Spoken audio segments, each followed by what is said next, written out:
দর্শক, 5 দফা দাবি নিয়ে গণতান্ত্রিক ছাত্র জোটের নেতৃবৃন্দ এই মুহূর্তে প্রধান উপদেষ্টা বাসভবন অভিমুখে যাত্রা শুরু করেছিল এবং সেখানে কিন্তু পুলিশ বাধা দিয়েছে এবং সেখানে দাঁড়িয়ে অর্থাৎ এই যে অভিমুখে রয়েছে যমুনার যাওয়ার যে পথ রয়েছে সেখানে দাঁড়িয়ে কিন্তু বিক্ষোভ কর্মসূচি পালন করছে গণতান্ত্রিক ছাত্র জোটের সদস্যরা। দেখছেন যে পরিবার আহতদের সুচিকিৎসা পুনর্বাসন নিশ্চিত করা, সিন্ডিকেট ভেঙে দেওয়া, দ্রব্যমূল্য নিয়ন্ত্রণ করা এবং বর্ধিত ভ্যাট প্রত্যাহার করা, শ্রমিক হত্যা বিচার করা, শ্রমিকের ন্যায্য দাবি মেনে নেওয়া সহ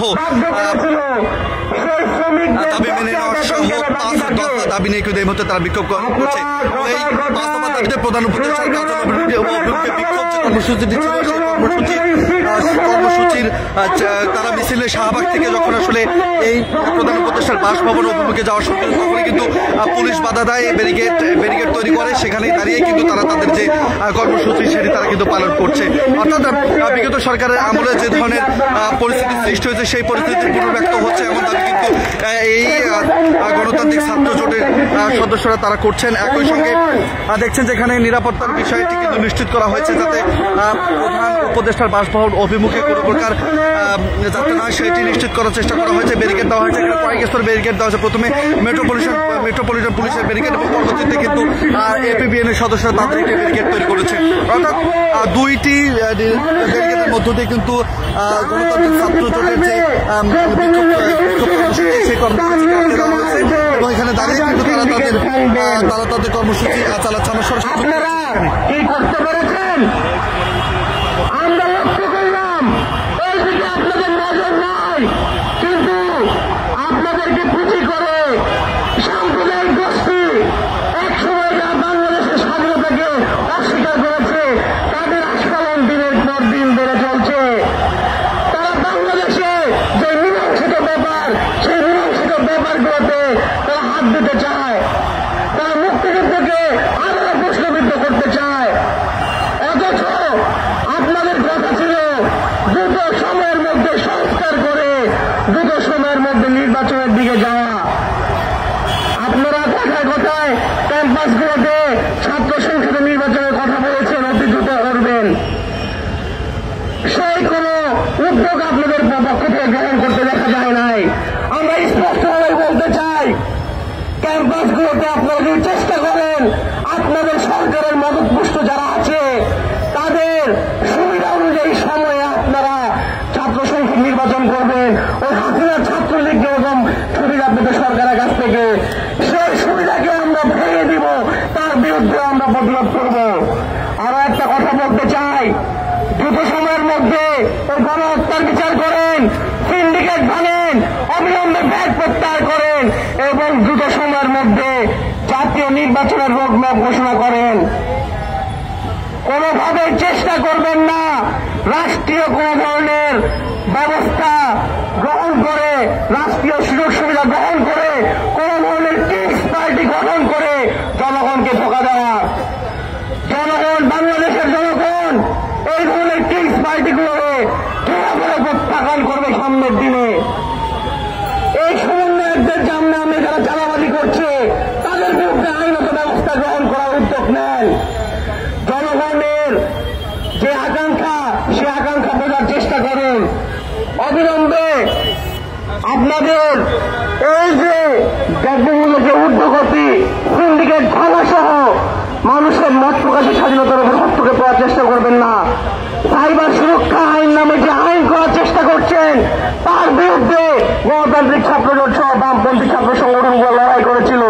আর এই ধরনের কোন ধরনের মত প্রকাশের স্বাধীনতার উপর হস্তক্ষেপ করবে কোন ধরনের আইন যদি আপনারা বানান সেই আইনকেও আমরা ছুঁড়ে ফেলে দিব।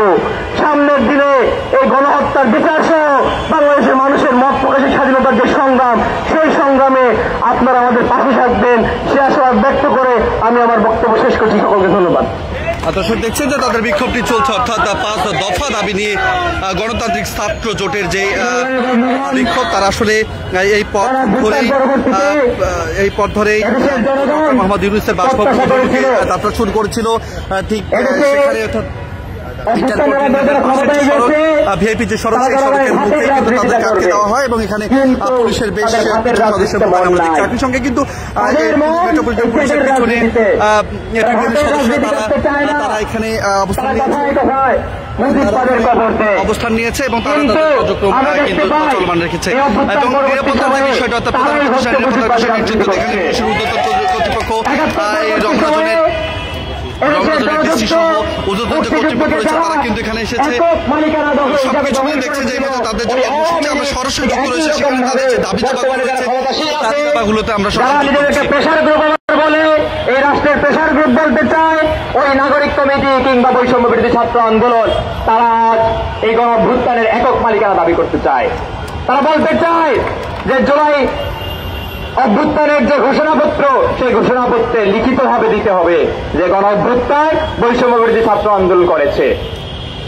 আমরা বলতে চাই এই ধরনের বক্তব্য আর ওই মুজিববাদীদের বক্তব্যের মধ্যে কোনো পার্থক্য নাই। ওই শেখ মুজিবুর রহমান ৭১ পরবর্তী সময়ে পাহাড়ের জনগণকে বলেছিলেন তোমরা সবাই বাঙালি হয়ে যাও। এই অভ্যুত্থান পরবর্তী সময়ে এই গত পরশু পাঠ্য বই থেকে যে আদিবাসী শব্দটা বাতিল করে দিয়ে মুছে দিয়ে ঠিক একই রকম মুজিববাদী রাজনীতি লড়াই করেছে।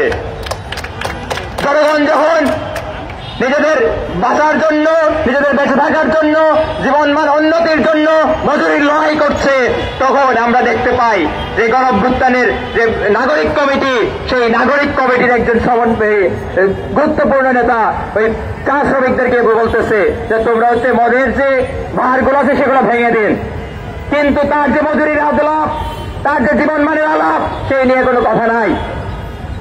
সে যে ভয়াবহ বাজে অবস্থায় জীবন পাঠ করতে হয় সেই নিয়ে কোনো আলাপ নাই।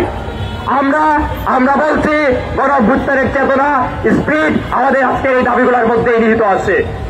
আপনারা গণহত্যার বিচার করুন, দ্রব্যমূল্যের ঊর্ধ্বগতি কমান, এই আহতদের চিকিৎসার ব্যবস্থা করুন, তাহলেই হচ্ছে গণঅভ্যুত্থানের চেতনা রক্ষিত হবে, নয়তো রক্ষা হবে না। এই পর্যায়ে আমাদের সমাবেশে বক্তব্য রাখবেন গণতান্ত্রিক ছাত্র কাউন্সিলের সংগ্রামী সাধারণ সম্পাদক ফাহিম আহমেদ চৌধুরী। দর্শক কথা বলছেন গণতান্ত্রিক জোটের সাধারণ আমরা আজকে পুলিশ ব্যারিকেডের সামনে দাঁড়িয়ে যে সমাবেশ করছি, আমরা যে কথাগুলো বলছি, আমরা যখন এই কথাগুলো বলছি তখন ঠিক একই সময়ে এই সারা বাংলাদেশে প্রায় ৩-৩.৫ কোটি মানুষ অভুক্ত অবস্থায় আছে। আমরা যখন এই কথাগুলো বলছি তখন ওই ২,০০০ শহীদ পরিবারের বিচার না পেয়ে তার নীরব কান্না বাংলাদেশে চলছে। আমরা যখন এই কথাগুলো বলছি তখন হাজার হাজার আহত আমাদের ছাত্রবন্ধু, আমাদের জনতা, আমাদের শ্রমিক বন্ধুরা ওই হাসপাতালে কাতরাচ্ছে। আমরা যখন এই কথা বলছি তখন আমাদের উপদেষ্টারা তারা বাণিজ্য ভ্রমণে যায়, তারা আনন্দ ভ্রমণে আছে, তারা সারা বাংলাদেশে ভেট চাপিয়ে ওই সালমানের ফ্রহমানদের মতো আরো কিছু সালমানের ফ্রহমান তৈরি একটা সেতু তৈরিতে ব্যস্ত আছে। ফলে আমরা যখন কথা বলছি সেই সময়টা খুব গুরুত্বপূর্ণ। ফলে এই গুরুত্বপূর্ণ সময়ের গুরুত্বটা আপনি বুঝতে পারবেন তখন যখন আমাদের পিছনে দাঁড়ানো ওই ব্যারিকেডওয়ালা পুলিশদের আপনারা দেখবেন। এই রাষ্ট্র আমাদের ৫ তারিখের আগের স্মৃতিগুলো বারবার মনে করিয়ে দেয়। আমরা আবারও মনে করলাম যে ৫ তারিখের আগের যে পুলিশ, সেই পুলিশের কোন পরিবর্তন হয় নাই। এই পুলিশ ৫ তারিখের আগের পুলিশ, শেখ হাসিনার পুলিশ, আজকে ডক্টর মোহাম্মদ ইউনূসের নাম পাল্টেছে মাত্র। বন্ধুগণ, এই সরকারটা কোন সরকার? এই সরকারের নাম কি? আমরা যদি বলি এটা গণপ্রজাতন্ত্রী সরকার, কিন্তু জনগণের কোনো শাসন এখানে প্রতিষ্ঠিত হয়নি। তাহলে কার শাসন প্রতিষ্ঠিত হয়েছে? আমরা অভ্যুত্থান করে দেখলাম সারা বাংলাদেশে একটা নিরঙ্কুশ সেনা শাসন প্রতিষ্ঠিত হয়েছে, যেটা অলিখিত সেনা শাসন বাংলাদেশে। ফলে আমরা বলতে চাই বাংলাদেশে এখন গণপ্রজাতন্ত্রী বাংলাদেশ সরকার নয়, সেনা প্রজাতন্ত্রী বাংলাদেশ সরকার চলছে। আমরা সেই সরকার দেশটা দুঃখে ফেলার জন্য প্রস্তুত। বন্ধুগণ, আমরা যে কথাগুলো বলছি সেই কথাগুলো জনগণের কথা, সেই কথাগুলো কি ডক্টর মোহাম্মদ ইউনূসের কাছে গুরুত্বপূর্ণ নয়? তারা কি তার বিরুদ্ধে যে পুলিশ আজকে আমাদের বাধা দিলেন তারা কি ওই নিহত পরিবারের যে কান্না, সেই কান্নাকে কি ধারণ করেন না? আমরা জানি তারা করেন না। আমরা জানি এই সরকার ওই আহত নিহত মানুষের কান্না ধারণ করে না। আমরা জানি যে মানুষটা বাজারে গিয়ে বাজার করতে পারে না, যে মানুষটা যন্ত্রণায় কাতরায়, তার বেদনা তারা অনুভব করতে পারেন না, তারা কার বেদনা অনুভব করেন, তারা এখানকার ব্যবসায়ী গোষ্ঠীর বেদনা অনুভব করেন। তারা সেই ব্যবসায়ী গোষ্ঠী যমুনাতে যাইতে পারে, বাংলাদেশের ছাত্র জনতা যারা আন্দোলনে ছিল, যারা ফেসিবাদ ঘটিয়েছে, তারা যমুনার দিকে হাঁটতে পারে না, তাদের বুকের উপর ব্যারিকেড চালানো হয়। বন্ধুগণ, এই ব্যারিকেড ভাঙার সামর্থ্য আমাদের আছে। বন্ধুগণ, আমরা খুব দীর্ঘায়িত করব না, আমরা কয়েকটা কথা বলতে চাই। আমাদের বুকের উপর যে ভ্যাট চাপানো হলো, সেই ভ্যাট চাপানোর অজুহাত কি? অজুহাত বলা হচ্ছে যে পর্যাপ্ত কর আদায় করা যায় নাই, রাজস্ব আসে নাই। তো আমরা বলতে চাই, এই সরকার আসার পরে ডক্টর মোহাম্মদ ইউনূসের প্রতিষ্ঠান ওই গ্রামীণ ব্যাংকে যে আপনারা কর অব্যাহতি দিলেন, যে গ্রামীণ ব্যাংক বছরের পর বছর ধরে ওই গরিব মানুষের রক্ত শুষে সে কোটি কোটি টাকা ইনকাম করে, শত কোটি টাকা তার বার্ষিক মুনাফা, সেই গ্রামীণ ব্যাংকের উপর কর নাই কেন? আমরা বলতে চাই, এখানে যে ব্যবসায়ীরা তারা কর ফাঁকি দেয়, তাদের পকেট কেটে গিয়ে আপনি কর নিয়ে আসছেন। আমরা বলতে চাই, এখানে যে আওয়ামী লীগের নেতা যারা কোটি কোটি টাকা এখানে সম্পদ করলো, তাদের সম্পত্তি বাজেয়াপ্ত হয়েছে। আমরা বলতে চাই, এখানে যে হাজার কোটি টাকা দুর্নীতি দমন কমিশনের আন্ডারে যে মামলাগুলো সেটা কি নিষ্পত্তি হচ্ছে? সেটা নিষ্পত্তি হয় নাই। কোনটা নিষ্পত্তি হয়েছে? সবচেয়ে সহজ নিষ্পত্তি হয়েছে। কি নিষ্পত্তি হয়েছে? যে জনগণের বুকের উপর ভ্যাট চাপানো হয়েছে। আমার খাবারের দাম বেড়েছে, আমার যাতায়াতের ভাড়া বেড়েছে, আমার বাসা ভাড়া বেড়েছে, আমার বেঁচে থাকার সমস্ত আয়োজন আপনারা সংকুচিত করেছেন। কিন্তু আপনারা আমাকে মজুরি দিবেন না, আমার শ্রমিককে মজুরি দিবেন না। আমার শ্রমিক না খেয়ে মারা যাবে, আপনারা তাকে তার মৃত্যু নিশ্চিত করার জন্য তার বুকে গুলিও চালাবেন। এই গুলি চালানো সরকার আমরা চাই না। আমরা বলতে চাই, যে সরকার শ্রমিকের বুকে গুলি চালায়, সেই শ্রমিকের ডেথ সার্টিফিকেট এই সরকারের ক্যারেক্টার সার্টিফিকেট। তাহলে এই সরকারের ক্যারেক্টার এটা, যারা শ্রমিকের বুকে গুলি চালায়, যারা সাধারণ মানুষের পকেট কেটে নেয়, ব্যবসায়ীদের সুরক্ষা করে। কিছুক্ষণ আগে আমাদের একজন বক্তা বললেন যে ওই সাইজিদ আলম চা বাগানে গিয়ে মদের বাচ্চা ভেঙে দেওয়ার আহ্বান করেছেন। আমরা সাইজিদ আলমকে বলতে চাই, আপনার সরকারের যে উপদেষ্টা, সেই উপদেষ্টার যে চা বাগান আছে, চার বাগান, সেই বাগানের শ্রমিকরা গত এক সপ্তাহ ধরে মজুরি পায় নয়। যদি হিম্মত থাকে, উপদেষ্টারের দিকে আঙুল তোলেন। মদের বাচ্চা ভাঙার বহু মানুষ আছে। আপনাদের মতো অথর্ব, আপনাদের মতো লুটেরা, আপনাদের মতো বাটপার, যারা এই অভ্যুত্থান করে মুজিববাদের কবর দিয়ে নতুন মুজিব হয়ে ওঠার চেষ্টা আছেন, আপনারা ওই মুজিববাদের কবর দিতে গিয়ে আদিবাসীদের কবর দিয়ে দেন। আপনারা মুজিববাদের কবর দিতে গিয়ে এখানে লুটপাটকে নিশ্চিত করেন। আপনারা মুজিববাদের কবর দিতে গিয়ে জনগণের অধিকারকে খর্ব করেন। তারপরে আপনারা বলেন মুজিববাদের কবর দিব, কিভাবে কবর দিবেন? আমরা বলতে চাই, সংবিধান বাতিল করতে চান তো সংবিধান বাতিল করেন, কিন্তু তার আগে যে সংবিধান, সেই সরকার ক্ষমতায় এসেছে, সেই সরকারকে আগে ভেঙে দিতে হবে। আমরা বলতে চাই, এই সংবিধান জনগণের বিরুদ্ধে সংবিধান, এটাকে আমরা মানি। আমরা মনে করি এই সংবিধান মুজিববাদী সংবিধান, কিন্তু সেই সংবিধানের কোন ধারক বাহক সেই সংবিধানকে স্পর্শ করে যারা শপথ নিয়েছে, তাদেরকে ভেঙে দেওয়া জনগণের দায়িত্ব। বন্ধুগণ, আমাদের বক্তব্য দীর্ঘায়িত করবো না। আপনারা দেখেছেন যে বাধা বিপত্তি ভেঙে, বাধা বিপত্তি উপেক্ষা করে আমাদের ছাত্র বন্ধুরা আজকে এখানে এসে জমায়েত হয়েছেন। আমরা বলতে চাই, এই বাধার যেমন শেষ নয়, আমাদের ব্যারিকেড ভাঙারও শেষ নাই। আমরা সমস্ত ব্যারিকেড ভেঙে চুরমার করে দিব। আমরা যেদিন ব্যারিকেড ভাঙবো, ওই দিন ডক্টর মোহাম্মদ ইউনূসের জন্য আপনারা হেলিকপ্টার পাবেন না। তবে বন্ধুগণ, এই লড়াই চলবে, শ্রমজীবী মানুষের আওয়াজ চলবে। এই লড়াই সারা বাংলাদেশে ছড়িয়ে যাবে। আমরা ওই নাগরিক কমিটির মতো, ওই বৈষম্য বিরোধী ছাত্র আন্দোলনের মতো ক্রিয়াপালিত বিরোধী দল নয়। আমরা যদি বিরোধী দল হিসেবে দাঁড়াই, আমরা যদি সরকারের বিরুদ্ধে দাঁড়াই, এই সরকারের দাঁড়ানোর জায়গা থাকবে না। বন্ধুগণ, আমাদের আজকে সমাবেশ চলছে, এই আন্দোলন চলবে। শ্রমজীবী মানুষের বিজয় অনিবার্য। দুনিয়ার মজদুর এক হোক। দর্শক দেখছেন যে 5 দফা দাবি নিয়ে গণতান্ত্রিক ছাত্র জোটের নেতৃবৃন্দ তাদের যে কর্মসূচি তারা করছেন, এবং একই সঙ্গে গণতান্ত্রিক ছাত্র জোটের সমন্বয়ক, সমাজতান্ত্রিক ছাত্র ফ্রন্টের সভাপতি ছাত্রনেতা সালমান সিদ্দিকী। সংগ্রামী সাথী এবং বন্ধুগণ, গণতান্ত্রিক ছাত্র জোটের 5 দফা দাবিতে প্রধান উপদেষ্টা কার্যালয়ের অভিমুখে যে বিক্ষোভ, সে বিক্ষোভ পুলিশ শুরুতে আমাদের শাহবাগ থানার সামনে বাধা দিয়েছে। এবং পরবর্তী সময় আজকে আমরা এখানে বাধার এখানে দাঁড়িয়ে সমাবেশ করছি। আপনারা দেখছেন বন্ধুগণ, আমরা ছাত্র জোটের বলতে চাই দাবিতে যে গণঅভ্যুত্থানের মধ্য দিয়ে যে সরকার এসেছিল সেই সরকারের কাছে মানুষ অনেক প্রত্যাশা ছিল। মানুষ ভেবেছিল একটা বৈষম্যহীন বাংলাদেশ হবে, এমন একটা বাংলাদেশ যেখানে মানুষ ভালো থাকবে, শ্রমিক ভালো থাকবে, নারীদের নিরাপদ। সরকারের সময়ে জিনিসপত্রের দাম বেশি ছিল, মানুষ খেতে পারতো না, পড়তে পারতো না, গরিব মানুষ, নিম্নবিত্ত মানুষের কষ্ট বাড়ছিল। আমরা দেখতে পেলাম এই সরকার আসার পরে নতুন করে জিনিসপত্রের দাম আগের চেয়ে বেড়ে যাচ্ছে।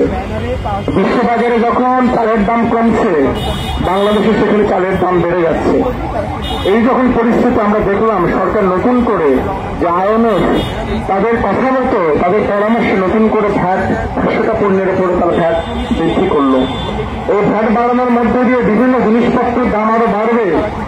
সেখানে মোবাইল ফোন আপনি কথা বলবেন, তার ভ্যাট দিতে হবে, ইন্টারনেট ব্যবহার করবেন, ওষুধ কিনবেন, যে নিত্য প্রয়োজনীয় দ্রব্য যেগুলোর সঙ্গে মানুষের দৈনন্দিন জীবন যুক্ত, সে সমস্ত জিনিসপত্রের প্রতি আজকে ভ্যাট বসানো হচ্ছে। আমরা বলতে চাই সিদ্ধান্তগুলো গণবিরোধী সিদ্ধান্ত। আইএমএফ কখনো বাংলাদেশের বন্ধু ছিল না, বিশ্বব্যাংক কখনো বাংলাদেশের বন্ধু ছিল না। এই প্রতিষ্ঠানগুলো সাম্রাজ্যবাদী প্রতিষ্ঠান, তারা পুরো পৃথিবীতে বিভিন্ন দেশগুলোতে ঋণের জলে জর্জরিত করে সমস্ত দেশের স্বাধীন কৃষি, শিল্প, বিভিন্ন যে সেক্টর, সেই সেক্টরগুলোকে তারা ধ্বংস করে ফেলে। আমরা দেখেছি 80-র দশকে, 90-এর দশকে আইএমএফ বিশ্বব্যাংকে বাংলাদেশে প্রবেশ করেছে। তারপর থেকে আমরা দেখেছি একের পর এক বাংলাদেশের যে শিল্প সেক্টর সেগুলো ধ্বংস হয়ে গেছে। আমাদের যে পাটকল, চিনিকল সেগুলো ধ্বংস হয়ে গেছে।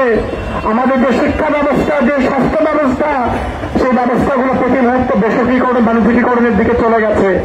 বন্ধুগণ, ফলে আমরা বলতে চাই আইএমএফ, বিশ্বব্যাংক সেটা বাংলাদেশের মানুষের স্বার্থের পক্ষের কোন প্রতিষ্ঠান নয়, এগুলো সাম্রাজ্যবাদী প্রতিষ্ঠান। অথচ তাদের কথা মতো জনগণকে নতুন করে বেকায়দায় ফেলার জন্য যেভাবে ভ্যাট বৃদ্ধি করা হলো, আমরা তো তীব্র নিন্দা এবং প্রতিবাদ জানাই। এবার সরকারের প্রতি আমরা আহ্বান জানাই যে অবিলম্বে ভ্যাট বৃদ্ধির যে সিদ্ধান্ত, সেই সিদ্ধান্ত আপনারা প্রত্যাহার করুন। বন্ধুগণ, আপনারা দেখেছেন যে জুলাই আগস্ট গণঅভ্যুত্থানের মধ্য দিয়ে প্রায় 2000 মানুষ শহীদ রক্তদান করেছে। প্রায় 25,000-এরও বেশি মানুষ তাদের অঙ্গহানি হয়েছে, কেউ চোখ হারিয়েছে, হাত হারিয়েছে, কেউ পা হারিয়েছে। অথচ আমরা দেখতে পাচ্ছি সেই গণহত্যার সঙ্গে যারা যুক্ত, তাদের যে বিচার, সব বিচারের জন্য যে উদ্যোগ, সরকারের পক্ষ থেকে সে উদ্যোগ নেওয়া হচ্ছে না। আমরা বলেছি শেখ হাসিনাকে দেশে ফিরিয়ে আনতে হবে। যে হাসিনার নির্দেশে এখানে গণহত্যা সংঘটিত হয়েছে, সে জন্য যে উদ্যোগ, সে উদ্যোগ আমরা ভালো মতো খেয়াল করছি না। আমরা দেখেছি যে সেনাবাহিনীর 626 জন যারা গণহত্যার সঙ্গে যুক্ত ছিল তাদেরকে আশ্রয় দিয়েছে, প্রশ্রয় দিয়েছে। সেই মানুষগুলোকে, তাদের নাম আমরা এখন পর্যন্ত জানতে পারিনি। অথচ আমরা দেখতে পাচ্ছি ওবায়দুল কাদের সহ যুক্ত অনেকেই এই 5 আগস্টের পরবর্তী সময়ে তাদেরকে বিদেশে নিরাপদে পালিয়ে যাওয়ার ব্যবস্থা করা হচ্ছে। বন্ধুগণ, এই সমস্ত বিষয় দেখলে আমরা বুঝতে পারি এই যে গণহত্যার বিচার, সেই গণহত্যার বিচারটা ধীরে ধীরে প্রশাসনে পরিণত হচ্ছে। যারা আহত অবস্থায় ছিলেন তাদের মধ্যে এই 5 মাস পরে এখন পর্যন্ত অনেকে আহত অবস্থায় তারা মারা যাচ্ছেন। এইরকম ঘটনাগুলো ঘটছে। ফলে সরকার এবং জুলাই স্মৃতি ফাউন্ডেশন তাদের যে কাজ ছিল, তাদের যে দায়িত্ব ছিল, সেই দায়িত্ব তারা পালন করছেন না। বন্ধুগণ, এই তো পরিস্থিতি চলছে। আমরা দেখতে পাচ্ছি 5 আগস্টের পরে একের পর এক মাজার, মসজিদ, মন্দির এবং যারা ভিন্ন ধর্মাবলম্বী তাদের প্রতিষ্ঠানগুলোর উপর আক্রমণ করা হচ্ছে, হামলা করা হচ্ছে। সরকারের পক্ষ থেকে কিছুই করা হচ্ছে না। ফলে সরকার নীরবে সেগুলো সমর্থন করছেন। ফলে সরকারের সমস্ত যে ভূমিকা, ন্যাক্কারজনক ভূমিকা, সেই ভূমিকার মধ্যে দিয়ে এখানকার যে উগ্র জাতীয়তাবাদী শক্তি, সাম্প্রদায়িক শক্তি, তাদের যে শক্তি, সে শক্তি বৃদ্ধি করছে। বন্ধুগণ, আমরা বলতে চাই যে জুলাই গণঅভ্যুত্থানে যে স্বপ্ন ছিল একটা বৈষম্যহীন বাংলাদেশ, গণতান্ত্রিক বাংলাদেশ, যে বাংলাদেশে প্রতিটা মানুষ ভালো থাকবে, প্রতিটা নারী পুরুষ নির্বিশেষে, ধর্ম বর্ণ নির্বিশেষে একটা গণতান্ত্রিক বাংলাদেশ প্রতিষ্ঠার যে সংগ্রাম, সেই সংগ্রামকে আপনি এগিয়ে নেবেন। গণতান্ত্রিক ছাত্র জোট সেই লড়াইয়ে কাজ করবে, আপনারা সেই লড়াইয়ের সঙ্গে থাকবেন। সেই কথা বলে ছাত্র জোটের নেতাকর্মীবৃন্দ যারা উপস্থিত ছিলেন এবং যারা শুনছেন, সবাইকে ধন্যবাদ জানিয়ে আজকে সবার কাজ এখানে শেষ করছি। এখন একটা মিছিল নিয়ে আমরা অগ্রসর হব। সবাইকে ধন্যবাদ। দর্শক, 5 দফা দাবি নিয়ে প্রধান উপদেষ্টা বাসভবন অভিমুখে গণতান্ত্রিক ছাত্র জোটের যে বিক্ষোভটি ছিল সেটি এখানে শেষ হয়েছে এবং নিরাপত্তা ব্যারিকেড তারা ভাঙতে দিতে পারেনি এবং সেইটি এখন কিন্তু তারা আবার শাহবাগের দিকে তারা যাত্রা শুরু করেছে। তো সেই ছিল এখনকার মতো সর্বশেষ।